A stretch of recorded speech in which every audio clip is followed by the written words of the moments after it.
Bangladesh football federation আয়ের জন্য মূলত ফিফার অনুদানের উপরই নির্ভর করে থাকে। তবে 2018 সালে বাফুফের বিরুদ্ধে আর্থিক অনিয়মের অভিযোগ তোলে আন্তর্জাতিক ফুটবলের সর্বোচ্চ নিয়ন্ত্রক সংস্থা ফিফা।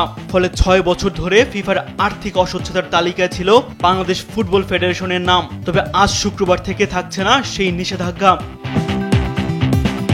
ফেব্রুয়ারির প্রথম সপ্তাহে ফিফা ফান্ডের অডিটের জন্য ঢাকায় এসেছিল ফিফার প্রতিনিধি দল। বাফুফের ধারণা ছিল মার্চের মাঝামাঝি সময়ে ফিফা থেকে একটি ভালো সংবাদ আসবে। প্রত্যাশিত সময়ের এক সপ্তাহ আগেই সুখবর এলো। ঢাকায় আসা প্রতিনিধি দলের প্রতিবেদনের উপরই মূলত নিষেধাজ্ঞা প্রত্যাহার হয়েছে বাংলাদেশ ফুটবল ফেডারেশনের উপর থেকে।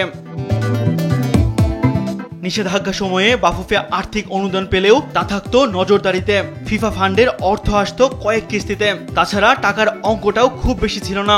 এবার সে নিষেধাজ্ঞা থেকে মুক্তি পেয়েছে ফুটবল ফেডারেশন।